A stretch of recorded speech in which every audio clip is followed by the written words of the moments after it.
Bulletin में मैं हूं नीलू। करते हैं खबरों की शुरुआत। सबसे पहले अलीगढ़ से खबर है, जहां पर एएमयू में कोरोना का कहर देखने को मिला है। अलीगढ़ मुस्लिम यूनिवर्सिटी में कोरोना का कहर मिला है देखने को। यहां पर 18 दिनों में 17 प्रोफेसरों की कोरोना से मौत हो गई है। तो बड़ी खबर हम आपको बता रहे हैं, अलीगढ़ मुस्लिम यूनिवर्सिटी में कोरोना का कहर टूटा है। कोरोना के कहर से 17 प्रोफेसरों की मौत हो गई है। तो लगातार एएमयू में संक्रमण बढ़ता चला जा रहा है और इस बीच जो खबर आई है वो अपने आप में चौंकाने और डराने वाली है। अलीगढ़ यूनिवर्सिटी में 18 दिनों में 17 प्रोफेसर्स की मौत हो गई है। तो खबर एएमयू से आ रही है, अलीगढ़ मुस्लिम यूनिवर्सिटी में कोरोना का कहर देखने को मिला है। यहां पर पिछले 18 दिनों में 17 प्रोफेसर्स की मौत हो गई है।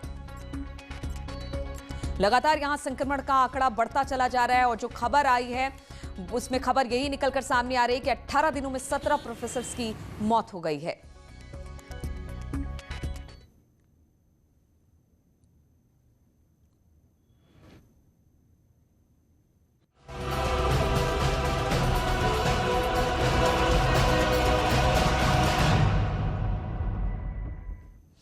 तो सीएम योगी आज वाराणसी के दौरे पर रहेंगे। दोपहर 1 बजे काशी पहुंचने वाले हैं मुख्यमंत्री योगी आदित्यनाथ। कोरोना कंट्रोल की तैयारियों को समीक्षा इस दौरान वो करने वाले हैं।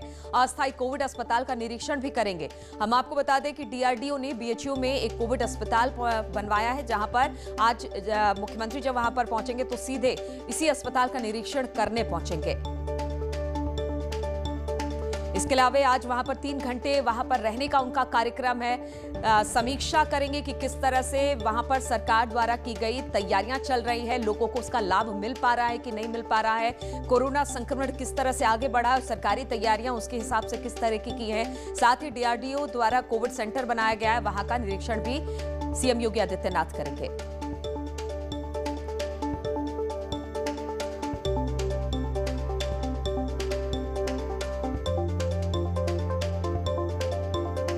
और इसी पर बातचीत करने के लिए रवि पांडे वाराणसी से हमारे साथ जुड़ गए हैं। रवि, आज मुख्यमंत्री खुद पहुंच रहे हैं वाराणसी। अगर हालात की बात की जाए, मामले जरूर कम हो रहे हैं लेकिन स्थिति जस की तस बनी हुई है। किस तरह का कार्यक्रम आज मुख्यमंत्री का वहां पर?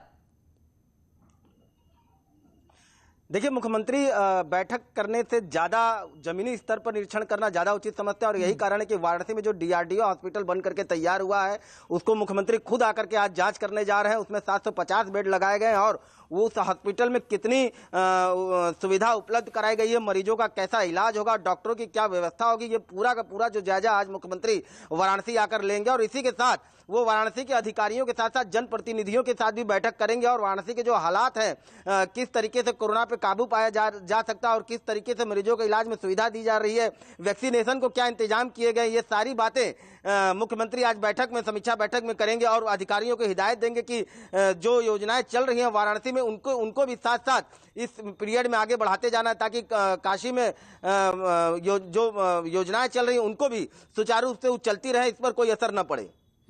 तो कब तक वहां पर पहुंच जाएंगे और कोविड अस्पताल का तो निरीक्षण करेंगे, इसके अलावा कहीं ना कहीं संदेश देने की कोशिश भी होगी कि लगातार सरकार अपनी तरफ से काम कर रही है, इसलिए इन स्वास्थ्य व्यवस्थाओं में किसी तरह की कोई हिला हवाली ना हो, इसलिए अब वो खुद फील्ड में उतरे हैं और वहां पर वो जानकारी इकट्ठा कर रहे हैं कि सरकारी मदद अगर मिल रही है तो वो लोगों तक कितना पहुंच रही है।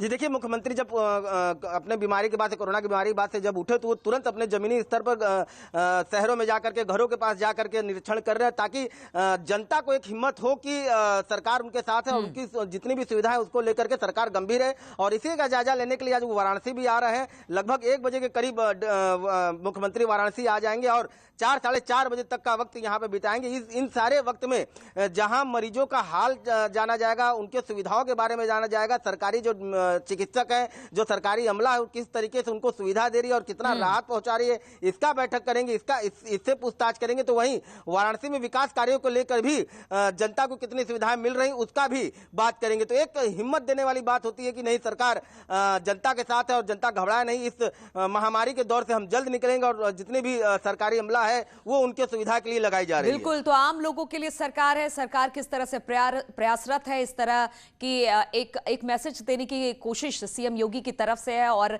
आज जब काशी पहुंचेंगे तो यही वहां की स्थिति जो कोरोना को लेकर है उसका जायजा लेंगे। बहुत बहुत शुक्रिया आपका रवि, आगे भी आपसे अपडेट लेते रहेंगे। और आज फिर कोरोना का आंकड़ा जो है वो 4 लाख के पार पहुंच चुका है। देश में 24 घंटे में करीब 4.3 लाख से ज्यादा कोरोना केसेस मिले हैं। मौत का आंकड़ा भी बढ़ा है, 4000 के पार मौत का आंकड़ा है। एक दिन में 4092 मरीजों की मौत हो गई है, जबकि करीब 3,86,000 से ज्यादा मरीज ठीक भी हुए हैं। तो कोरोना का आंकड़ा कुछ कम तो हुआ है, लेकिन फिर भी ये 4 लाख से कम नहीं हुआ है। आज भी जो आंकड़े आए हैं वो 4 लाख के पार ही हैं।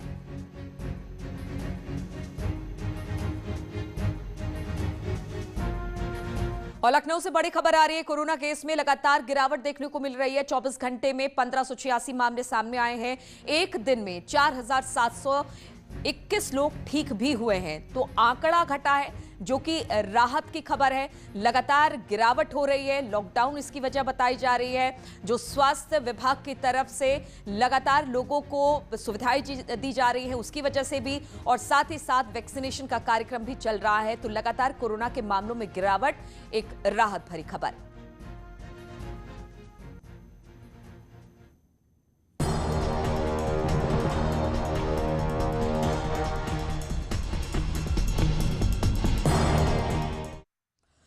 तो देश में कोरोना की रफ्तार तेजी से बढ़ रही है। बात उत्तर प्रदेश की करें तो उत्तर प्रदेश में कोरोना की रफ्तार कुछ कम जरूर हुई है, लेकिन खतरा अब भी बरकरार है। कोरोना की रफ्तार कम करने में कोरोना कर्फ्यू का बहुत बड़ा रोल रहा है। जानकारों का मानना है कि कोरोना कर्फ्यू की वजह से मामले कम हुए हैं। उत्तर प्रदेश में सोमवार सुबह 7 बजे तक कोरोना कर्फ्यू लगा हुआ है।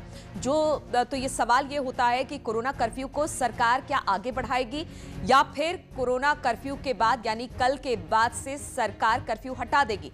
आज इस पर मंथन होना है और आज ही इस पर फैसला होगा कि क्या ये कर्फ्यू आगे भी चलेगा या फिर इसे समाप्त कर दिया जाएगा।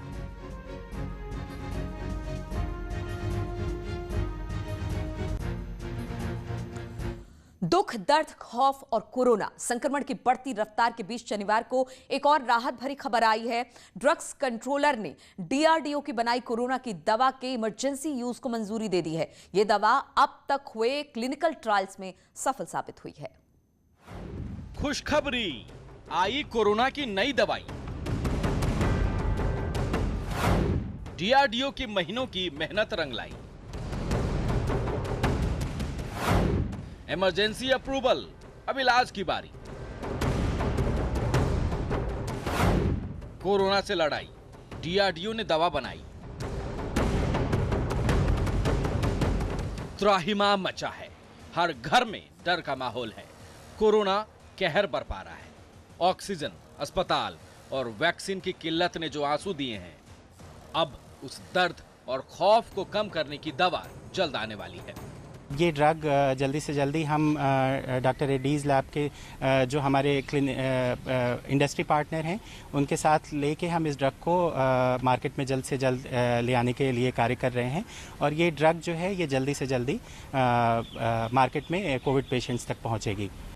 Drugs controller general of India ने शनिवार को ड्रग 2 डोऑक्सी डी ग्लूकोज यानी 2DG दवा से कोरोना के इलाज को इमरजेंसी अप्रूवल दे दिया है। कोरोना संक्रमित मरीज के लिए ये एक वैकल्पिक इलाज होगा। जिन मरीजों पर इस दवा का इस्तेमाल किया गया उनकी RT-PCR रिपोर्ट भी नेगेटिव आई। फेज 2 क्लिनिकल ट्रायल्स मई 2020 से लेकर के और अक्टूबर 2020 तक चले, जिसमें कि बहुत अच्छे हमारे को इसके रिजल्ट्स मिले हैं, जिसमें पेशेंट्स को कोविड-19 पेशेंट्स को ये ड्रग देने पे काफ़ी अच्छा फायदा हो रहा है। ये दवा कोरोना मरीजों में संक्रमण की ग्रोथ रोककर उन्हें तेजी से रिकवर करने में मदद करती है। 2DG दवा को DRDO यानी defence research and development organisation की lab institute of nuclear medicine ने डॉक्टर रेड्डीज लेबोरेटरी की मदद से तैयार किया है। शुरुआती ट्रायल में पता चला है कि इससे मरीज के ऑक्सीजन लेवल में भी सुधार होता है। फेज 3 क्लिनिकल ट्रायल में हमने लार्ज नंबर पेशेंट्स पे इस ड्रग को टेस्ट किया और हमें बेसिकली मिला कि बहुत large proportion of patients are coming out of oxygen much faster as compare to standard of care arm. तीसरे फेज का ट्रायल दिसंबर 2020 से मार्च 2021 तक 220 कोरोना मरीजों पर किया गया।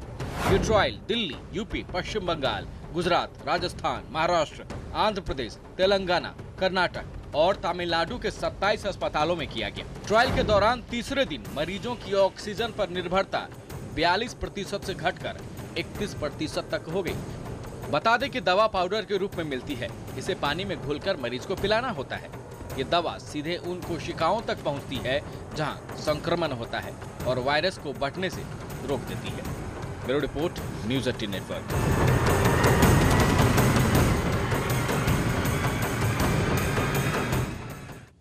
वाराणसी के सोनिया क्षेत्र में अवैध रूप से सैनिटाइजर बनाने वाले गोदाम पर पुलिस ने और क्राइम ब्रांच ने संयुक्त तौर से छापेमारी की। यहां पर न सिर्फ सैनिटाइजर अवैध रूप से बनाया जा रहा था, बल्कि सैनिटाइजर में पानी मिलाकर उसकी रिफिलिंग की जा रही थी। छोटे छोटे डब्बों और 5 लीटर के गैलन में ये सैनिटाइजर भरकर इस पर दूसरे कंपनी का स्टिकर चस्पा कर बाजार में बेचा जा रहा था। ये काम यहां पर पिछले 1 महीने से चल रहा था। आपदा में अवसर कमाने वालों ने अब इंसानियत को भी ताक पे रख दिया है। ताजा मामला वाराणसी के सोनिया स्थित क्षेत्र का है, जहां पे अवैध सैनिटाइजर का एक बड़ा जखीरा पकड़ा गया है। आप देख सकते हैं कि बाकायदा यहां सैनिटाइजर की रिफिलिंग हो रही थी और वहीं अवैध तरीके से उस पर लेबल भी चिपकाए जा रहे थे और उसे खुद के ब्रांड के नाम से बेचा जा रहा था। जबकि इस सैनिटाइजर का जो स्थिति है, जो उसकी बनाने की जो प्रक्रिया है, वो पूरी तरीके से निराधार है। कहीं से भी इस पूरे प्रक्रिया में इसकी शुद्धता पर बहुत बड़ा सवाल खड़ा होता है। ये जो पूरा सिस्टम आप देख रहे हैं और यहाँ एक पानी का बोतल आप देख रहे हैं, बाकायदा इसमें पानी मिलाया जाता था और छोटे छोटे बोतल जो है वो तैयार किए जाते थे और एक बड़े लेवल पे मार्केट में इसे भेजा जाता था। फिलहाल इसको बनाने वाले कुछ लोग यहाँ पर हैं, हम इनसे बात करते हैं कि किस तरीके से सैनिटाइजर ये यहाँ करते थे और कितने लोग यहाँ पर पूरा काम करते थे। आप यहाँ काम करते हैं, कैसे सैनिटाइजर यहाँ बनाया जाता था? सर, सैनिटाइजर बनाया नहीं जाता है। सैनिटाइजर बाहर से 5 लीटर का गैलन आता है, उसको छोटे साइज़ में पैक किया जाता है। 200 ml, 100 ml और 500 ml में पैक किया जाता है और सैनिटाइजर में कोई मिक्सिंग कोई बनाया नहीं जाता है। ये तो आप करें, लेकिन बाकायदा यहाँ पानी भी दिख रहा है और यहाँ बोतल भी दिख रहा है और आप रैपिंग करते थे। रैपिंग करने का कोई नियम नहीं है, कैसे आप ये कर रहे थे? सर, ये स्टिंगिंग होता है, लेकिन उसमें सैनिटाइजर में कोई काम नहीं होता है। हम उसको उसमें पानी के गैलन में डाल के उससे भरने का काम करते हैं। तो ये पानी के गैलन में डाल करके इसको भरने का काम, ये देखिए ये रैपलिंग बकायदे किया जाता था। हम अपने कैमरामैन से कहेंगे इसको दिखाने। ये आप देखिए, ये बकायदे ये रैपिंग पूरे बॉटल पे किया जाता था। 5 लीटर का गैलन बाहर से मंगवाया जाता था और उसको अलग अलग छोटे छोटे डिब्बों में 50 से 100 ग्राम के डिब्बों में पानी के साथ मिला करके उसकी सैनिटाइजर उसको बनाया जाता था। रवि पांडे, न्यूज़ 18 वाराणसी। और जालौन में मोर्चरी से एक शव की दोनों आंखें गायब होने का मामला सामने आया है, जिसके बाद परिजनों ने जमकर हंगामा किया और सड़क पर जाम भी लगाया। दरअसल युवक ने सुसाइड किया था। परिजनों का आरोप है कि पुलिस की प्रताड़ना से तंग आकर युवक ने फांसी लगाई। पुलिस ने शव को पोस्टमार्टम के लिए भेजा, लेकिन परिजनों का आरोप है कि जब उन्हें शव मिला तो दोनों आंखें उसकी गायब थी। वहीं पुलिस ने परिजनों को जांच का भरोसा दिलाया है।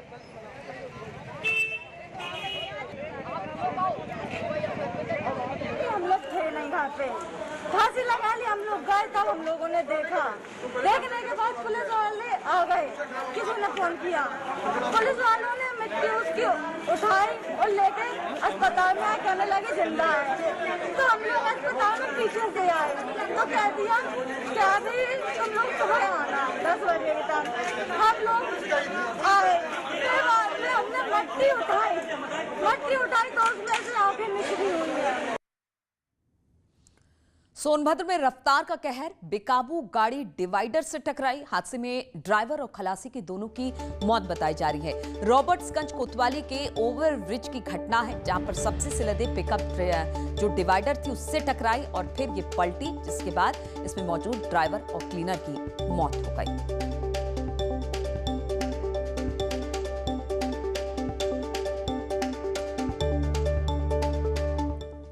कानपुर देहात में 2 ट्रकों के बीच भीषण टक्कर हुई। हादसे में 2 लोगों की मौके पर मौत हो गई, जबकि 3 लोगों की हालत इस वक्त गंभीर बताई जा रही है। इस दौरान काफी देर तक सड़क पर ट्रैफिक थमा रहा। दरअसल दोनों ट्रकों में आमने सामने की टक्कर हुई थी। पूरा मामला अकबरपुर कोतवाली इलाके में नेशनल हाईवे का है।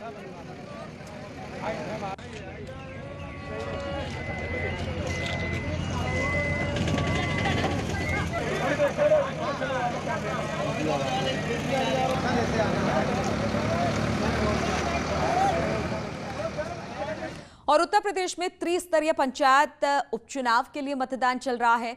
आज हो रही वोटिंग की गिनती 11 मई को होगी। वैसे तो पंचायत चुनाव हो चुके हैं, लेकिन हम आपको बता दें कि प्रशासन लगातार उपचुनाव करा रही है और इसको लेकर कोविड नियमों का पालन किया जा रहा है। हम आपको बता दें 99 ऐसे ग्राम पंचायत चुनाव होने हैं जो ग्राम प्रधान के लिए है, जिनकी मौत हो गई थी चुनाव के दौरान, और इसी पर अब उपचुनाव हो रहे हैं। सुरक्षा व्यवस्था भी यहां पर चाक चौबंद की गई है। उन गांवों में एक बार फिर से मतदान कराया जा रहा है ताकि लोग अपने गांवों के जो प्रधान है उनको चुन सके। जालौन, सोनभद्र, फिरोजाबाद, बुलंदशहर में ये मतदान करवाए जा रहे हैं। और बुलंदशहर में हो रही वोटिंग का जायजा लिया हमारे संवाददाता प्रशांत ने। जनपद में आज 7 सीटों पर मतदान हो रहा है। आप यहां देख सकते हैं पुलिस की चाक चौबंद व्यवस्था है। सुरक्षा को लेकर पुलिस यहां तैनात कर दी गई है। यहां 2 गज दूरी, मास्क जरूरी के साथ आज यहां मतदाता अपना मत का प्रयोग कर अपने गांव की सरकार को चुनने जा रहे हैं। जिस तरीके से यहां लोग मतों का इस्तेमाल कर एक अपने अच्छे उम्मीदवार प्रधान को यहां चुनने के लिए लोग आए हुए हैं। सभी लोग मास्क, सैनिटाइजर का पूरा उपयोग कर रहे हैं। साथ ही यहाँ पुलिस भी तैनात कर दी गई है। सुरक्षा व्यवस्था के कड़े इंतजाम है। यहाँ मतदाता घरों से अपने निकल के मतदान करने के लिए आ रहे हैं, अपने गांव की जो है सरकार को चुनने के लिए जा रहे हैं। और यहाँ मतदाताओं में काफ़ी जोश है मतदान को लेकर। यहाँ सभी लोग आज अपने मतों का इस्तेमाल कर रहे हैं और अपने गांव की सरकार को यहाँ चुनने के लिए आए हैं। कैमरामैन आंसू के साथ प्रशांत कुमार, न्यूज़ 18 बुलंदशहर। और शामली में डबल मर्डर का मामला सामने आया है। शामली के झिंझाना इलाके में 2 सगी बहनों की हत्या कर दी गई है। महिला के पति और देवर पर हत्या का आरोप लगा है। बताया जा रहा है कि पारिवारिक कलह था और इसी की वजह से ये हत्या की गई। 4 लोगों पर फिलहाल केस दर्ज कर लिया गया है। 2 की गिरफ्तारी हो गई है और इस पूरे मामले की तफ्तीश में अब पुलिस जुट गई है।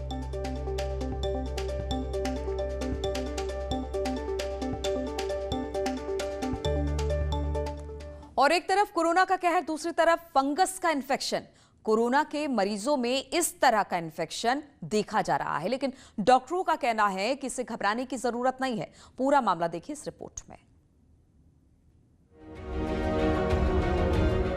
कैंसर, डायबिटीज जैसी बीमारियों के मरीज कोरोना को मात दे रहे हैं, लेकिन मरीजों की इम्यूनिटी कम होने की वजह से इनमें ब्लैक फंगस नाम की बीमारी की आशंका जताई जा रही है।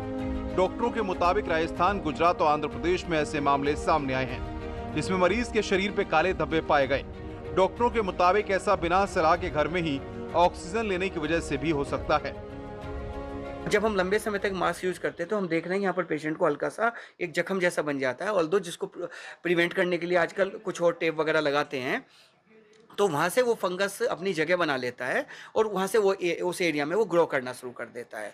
तो मुझे लगता है कि पेशेंट जो पैनिक होने के बाद 95, 93 ऑक्सीजन पे ही एकदम ऑक्सीजन लेना शुरू कर देते हैं बिना मेडिकल सलाह के, उनको इतना पैनिक होने की आवश्यकता नहीं है। वहीं डॉक्टरों का ये भी कहना है कि सेकेंडरी इन्फेक्शन कम इम्यूनिटी पर जल्दी असर करता है, इसलिए बिना डॉक्टरी सलाह के कोई भी दवा न लें और घबराने की भी जरूरत नहीं है। यूजुअली जो है बॉडी की इम्यूनिटी कम होने की वजह से फंगल इन्फेक्शन के चांसेस ज़्यादा होते हैं, स्पेशली उन केसेस में जो ऑलरेडी मतलब पेशेंट होते हैं, डायबिटिक है, हाइपरटेंसिव है, कैंसर है, तो उनकी इम्यूनिटी क्षमता काफ़ी कम होती है। तो कोई भी इन्फेक्शन उनको छोटी मोटी इन्फेक्शन भी काफ़ी बढ़ जाती है। राहत की बात यह है कि उत्तराखंड में अब तक इस तरह के मामले सामने नहीं आए हैं, लेकिन अपने खान पान और इम्यूनिटी को बढ़ाकर इस इन्फेक्शन से बचा जा सकता है। भारती सकलानी, न्यूज़ 18, देहरादून। उत्तराखंड में बीजेपी सरकार इस वक्त कोरोना की मुश्किल में उलझी है, लेकिन आखिर विपक्षी कांग्रेस के नेता और कार्यकर्ता कोरोना की इस मुश्किल में कहीं नजर नहीं आ रहे हैं। कोरोना के बढ़ते मामलों के बीच राज्य संकट में है, जनता मुश्किल में है, लेकिन जनता की आवाज उठाने वाली, दावा करने वाली कांग्रेस के नेता कहीं नजर नहीं आ रहे।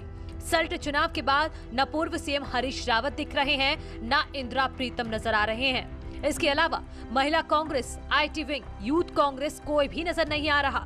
सिर्फ चंद गिने चुने नेता छोड़ दिए जाएं तो देहरादून के कांग्रेस ऑफिस से लेकर गांव में कोई एक्टिविटी नहीं दिख रही।